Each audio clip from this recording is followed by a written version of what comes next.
Hi guys, welcome. I have a very important guest on today's video. This is my husband, Nikolai.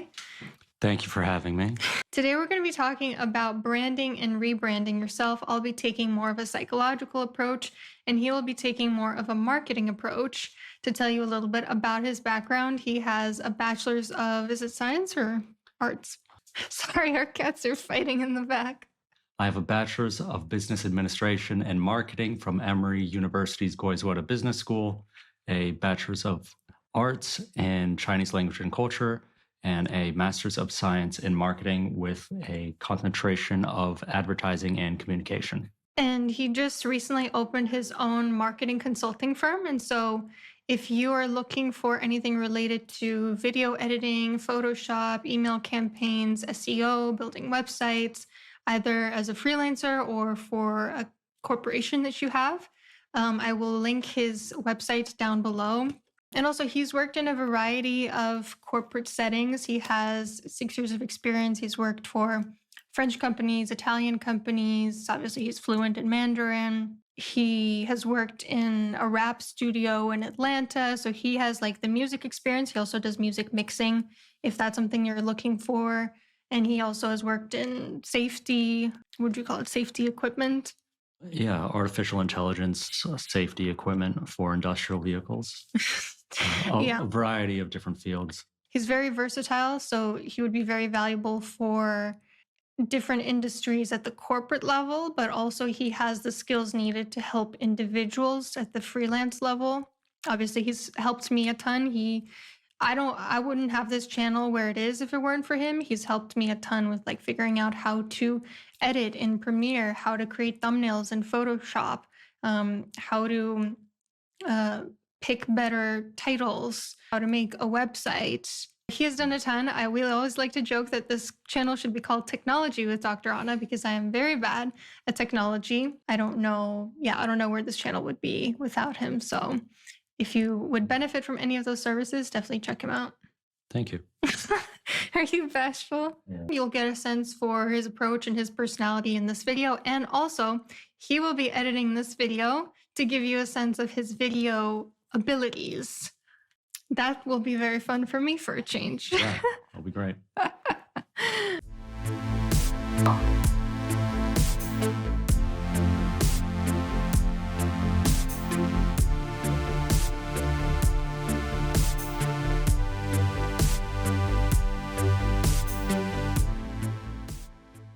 We'll make this conversational, but also kind of alternate points. How to brand or rebrand yourself.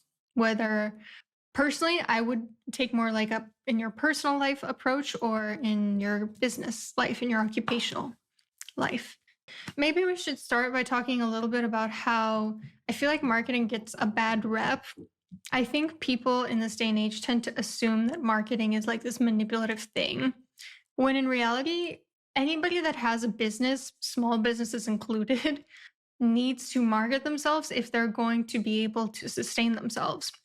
And everyone needs to make their audience aware of what they can provide for them. Personally, I feel like ads don't really work on me. Like marketing doesn't really work on me unless it's something that I genuinely need and want in my life. You know, like when I hear maybe like a YouTube sponsorship that I don't care about, I just fast forward if I don't care about it. It's really about reaching your target demographic and getting your product or service to the person who could benefit from it. Like I think about this in terms of my book marketing. Like it's not this insidious thing of like, how do I manipulate people into buying my book? It's like, this is something that I feel really passionately about. How do I get it out to people who are going to feel similarly about it? Exactly. And the best marketing really attacks a pain point of the audience, at least in my belief. You know, it's not about selling to people who don't need this service, don't need this product. It's finding the people who absolutely need this or would benefit greatly from it rather than just producing it for the masses. You know, it's finding a niche audience, building a relationship and reputation with that audience, as well as providing a good customer experience all throughout the process, whether that's on the awareness stage where they're just finding out about the brand or in terms of remarketing If someone purchases a product or service at the low level tier and having that product has multiple tiers, reaching them at that low level stage and informing them of what the benefit is of moving along into that further stage, like the mid stage or the high stage of that product level, so that they're aware of how moving on to that next stage would benefit them, what they're exactly missing out on being at that low tier stage. Yeah, and going back to what you were saying about like you don't need to market yourself to people who don't need what you're providing. I think about that personally too sometimes. I think like when people are giving you not so constructive criticism, for instance, in your personal life, sometimes a way of reframing it that helps me is like, well, this person is just not like my target audience. Like they don't like what I have to offer. They maybe don't find values compatibility, or they don't see my strengths, or they dislike my weaknesses. It just means they're not your target. They're not the person for you. No, it's similar with like who you want to attract in your life is who you want to attract in business. It's all about compatibility. Exactly. So, on the topic of values, one thing that I think is really important when you're deciding how to brand yourself or how to rebrand yourself is what are your values and what is your mission statement. And there are a ton of values exploration exercises out there. I have some in A Season of Life and also in the Personal Growth Journal. And so those are like, if you want a little bit of help figuring out what your values are, you can definitely use worksheets and journaling reflections like that to help you get a sense of what they are. But you can almost think about yourself as like a corporation, as like somebody who has a mission statement. What do you value in life? What is what you believe in? What do you want people to associate with you on a more abstract level when they think about you? So that's my first tip is figure out what are your values? What would be your mission statement, as it were? Yeah. And in terms of business, of course, your personal brand can have imagery and typography involved, but that's more essential for the business side. Of course, there's no successful business without a logo, and having that logo convey a message that you want your audience to connect with. Yeah, we're very visual creatures. And so having not like it is almost like a sigil, isn't it? Like something associated with you as a person can be very powerful because when people think about you, they can immediately bring this visual, simple image to mind. And it's almost like this mental association. Do you guys hear Chianti purring on the mic? How cute is that? And that brand image, that logo, the typography you use, it's a way of allowing the brand to be greater than just a person. It can be transferred to another entity, and that brand image, regardless of who's running it, would still hold its value. Hmm. Like if in case of personnel changes, if you sell your company or something. Exactly. Oh, so cute. What would you say Chianti's brand is? Violence. Violence and sweetness. Yes. Violence only to the boys, to her brother and her father. Sweetness with the parents. By the way, doesn't he look like a combination between Edward Cullen and Damon? No, Stefan Salvatore. That's what people say. You don't think it's true? I don't think that's true. Do you? I'm Team Damon all the way, though. Okay. Do you know what that means? No. Which one's Damon? Do you know? What are the I two know brothers? it's Vampire Diaries. Yeah, which is which? Couldn't tell you. Well, you should learn about your predecessors. All right. Another tip that I have is to find an archetype to embody. Archetypes are a Jungian concept. They're basically like these more abstract mental images that we have in what's called the collective unconscious. So, like passed through generations, through cultures that we associate with certain things. So, for instance, I did some quizzes, and apparently, as my feminine archetype, I definitely have the ingenue, which is a combination between the maiden and the lover. But then there are different like non-Jungian archetype quizzes as well that you can take. And so in others, I got the innocent child and the hero and the joker. I got the ethereal. These mean different things, but basically it's like an image in a word that's associated with certain traits, with certain feats. So the mystic, for instance, is associated with mystical knowledge. If you can pick an archetype to embody, it can be powerful because people want to kind of put you in a box. They want to know where do you stand. And while that might not be very healthy for your self-esteem, it can be advantageous to have people associate you with certain traits.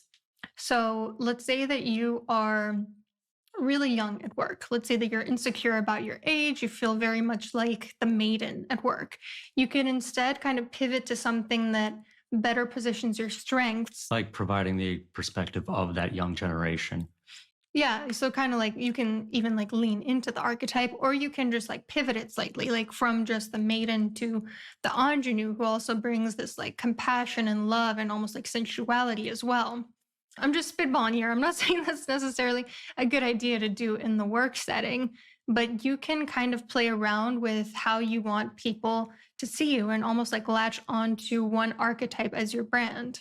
Yeah. And understanding your strengths and weaknesses is pretty essential for success. One tip that I always use is, understanding your strengths and weaknesses as a pie chart. So like I guess every slice of these personality traits equals to 100, but if you accentuate your strengths, that will take away the percentage of the pie from your weaknesses.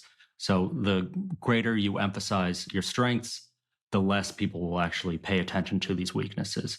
And that's a quick way of making sure that your brand is evolving, but also a way for building customer relationships or client relationships is, receiving feedback from them, asking them what is working well, rather than just asking them what's not working. Of course, you should ask both, but then when you go back and I guess deliberate with with yourself or your team, focusing on those strengths and doubling down essentially, because the pie isn't going to get greater. So by emphasizing these areas, you'll shift people's focus away from just your weaknesses.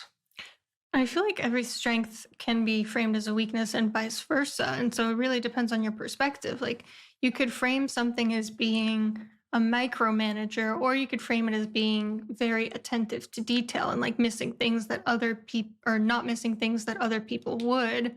So it's important to also find something that works with your natural capabilities, because if you try to completely change yourself and go from a micromanager to someone that's like super chill and laid back, like the cool boss that lets people do whatever they want, that's going to be very hard. Versus if you pivot to a way where you're emphasizing the way in which it's a strength while releasing some of the ways in which it's a weakness, like maybe setting up some ways in which you provide structure to the people that you're in charge of and like fixing things that others might miss, but also giving them some freedom as well. Does that make sense? Yeah, exactly. You should still remain authentic, of course, throughout this entire process, but you should understand what traits you do have and, of course, try and use them as strategically as possible. Yeah, because otherwise you can change yourself constantly. You can say, oh, I want to change to be more like that because I have these current strengths. But when you change to be more like that, you adopt new weaknesses. Nothing is without its shadow side. So you might as well pick something that comes naturally to you and figure out ways to focus on your strengths in that way. Something else that's kind of fun is to make like a mood board or a mind movie where you have all these different images along with a song that is paired with that evokes a certain aesthetic. I know it's like an overused word, but I think this is a good place where it fits. Whether it be like what you want your dream life to look like, or what you want your work persona to be, or what you want your life to look like socially, just to get a visual representation along with the emotional aspect of the song that makes it really clear to you. And you'll find that in doing this exercise, you actually gain more clarity on what it is that you want, because while you're collecting these images and these songs and thinking about what it is that you want your life to look like, it's becoming clearer and clearer. You're developing this high res picture in your mind's eye of what you want associated with yourself, with your future, with your brand, with who you are as a person. And so something really fun that you can do is make a Pinterest board and then scroll through it while screen recording, and then pair that with a powerful song that evokes whatever emotion you're trying your brand to evoke. And when you're struggling to think about how you want to portray yourself or what you want your brand to be, you can just watch your mind movie and instantly it redirects you into your brand. Yeah. And throughout that process, if you want to use this in a business setting, take note of what kind of colors are being used, what the color palette is that speaks towards your brand.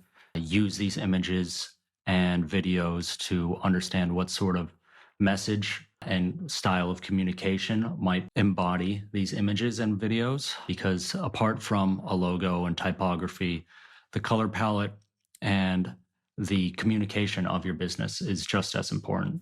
So, and having a cohesion between all these different facets will allow your brand to not be confused when it's being perceived. Mhm. Its meaning should be clear, concise, and resonate with the audience. Yeah, on that note, I know that I've noticed a lot of my books, which are in the same genre, often fall in a similar color scheme. So, for instance, that shelf over there, which is water spirit mythology, kind of gothic books, has a lot of what are you laughing about?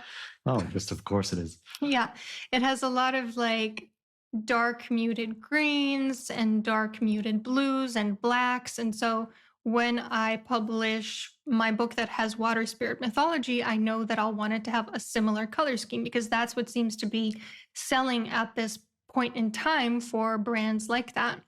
Or on the importance of cohesion, my TikTok page used to be kind of all over the place. I would have like, a video talking about a book and then a video hiking and then a video traveling. It was kind of all over the place.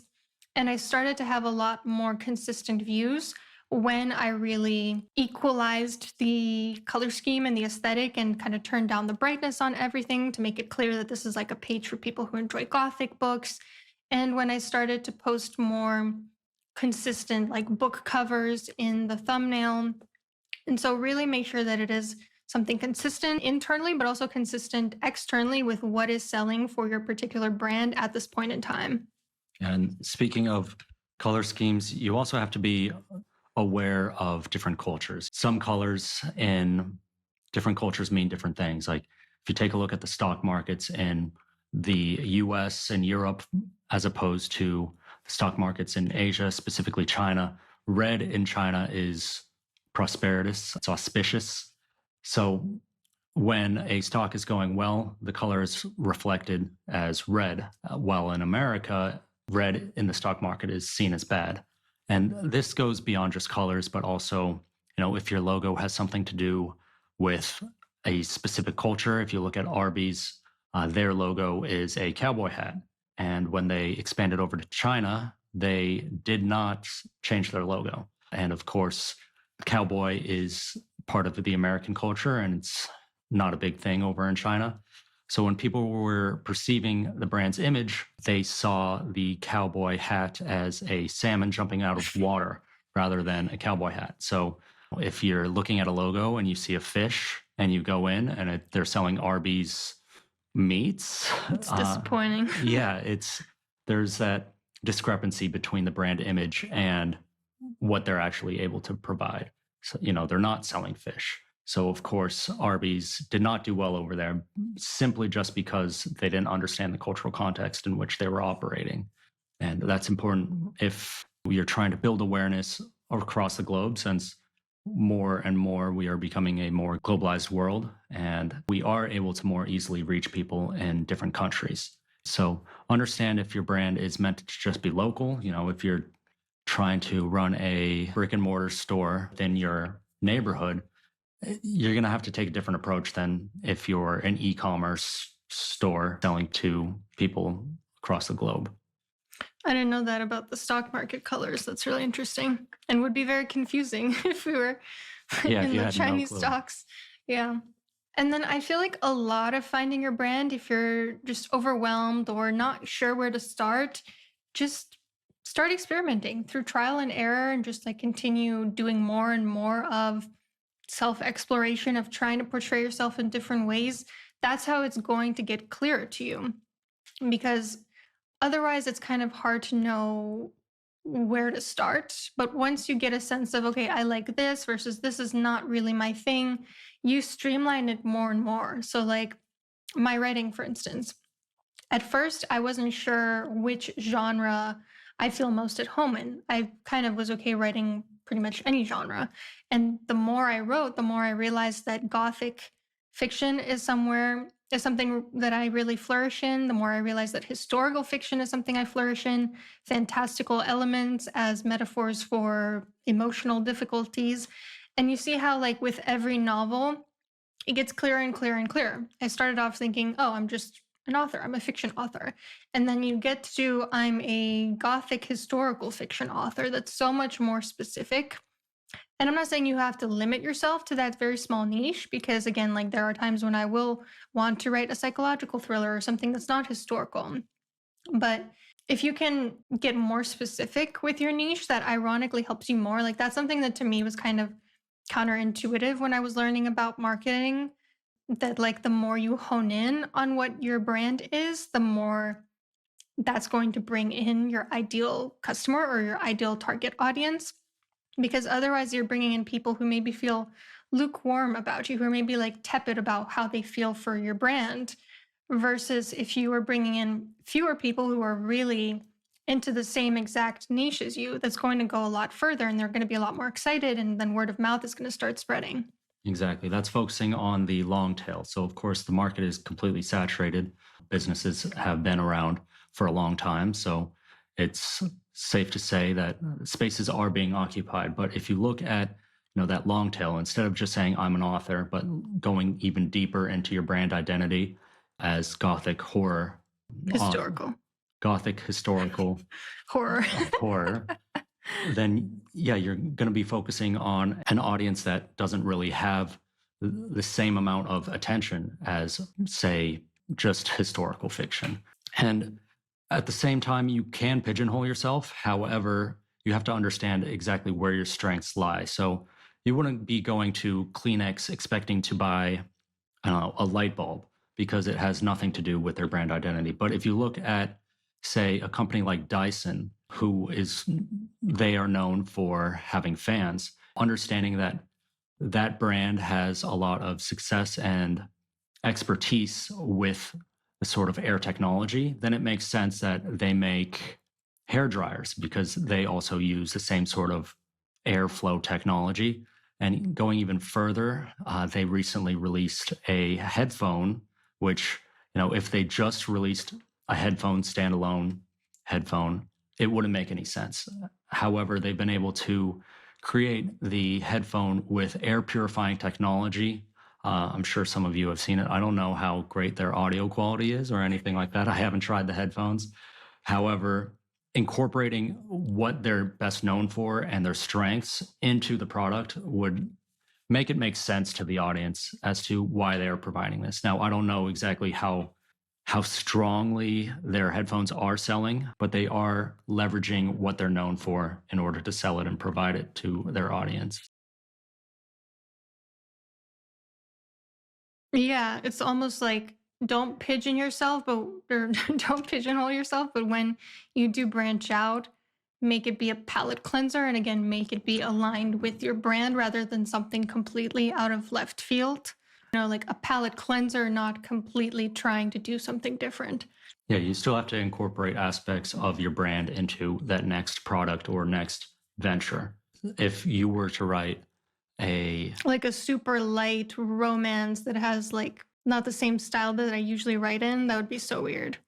Yeah, it would be. But if you were to incorporate the same manner of your descriptions, how you're able to write exactly how everything feels in that moment, the visuals, that could be beneficial and provide a different experience for people who are used to reading in that genre. Yeah. Yeah. So again, still using your values, still using your strengths, even when doing something a little bit different. Yeah, you just have to make sure that it actually makes sense and you can see that you're serving an underrepresented market. If you were to try to rebrand yourself socially, let's say that you're like a super unassertive, passive person. If you suddenly try to be like the most assertive person ever, that's going to catch people off guard versus if you try to use your strengths to become more assertive. It could be like taking a really compassionate approach while being assertive, advocating for yourself while advocating for other people, or, trying to be more assertive by trying to focus on getting other people's rights met. That would catch people a lot less out of left field, and it would feel more congruent with who you are as a person. And then they'd feel like, wow, look at this person's really doing so much work to like elevate their personality and to become more assertive, but it doesn't feel inauthentic. It doesn't feel like they're putting on a show to be the exact opposite of who they are. There's something else I wanted to say. Can't think. How adorable is she? One thing I wanted to mention too is, of course, one way to increase your business and the awareness of your business is through partnerships. And of course, you have to align yourself with creators or partners, whether that's a content creator, an influencer, or a different corporation. You need to make sure that that partnership makes sense, their values align, and that the audiences don't overlap too much, because otherwise it would be moot to actually go through with that unless if it's for remarketing. So it all depends on the context in which you exist. Yeah, and same in your personal life too. You got to align yourself with people who have similar values, who it wouldn't be off brand to align with yourself with. Like if you have, for instance, like a good wholesome image, wouldn't want to associate with somebody who is known for doing terrible things, for instance. Because, we've seen how even in the media recently, people have been criticized for associating with people who are not aligned with their brand. If you have any questions or comments, pop them down below and maybe we can do a part 2 if there's enough interest. Hope that this was helpful, and check out his website if you are interested in his marketing services. Everything will be linked down below. Bonsai Global. Remember the name. Thank you for watching. Yeah. And hopefully this was helpful. Thanks for coming on. My pleasure.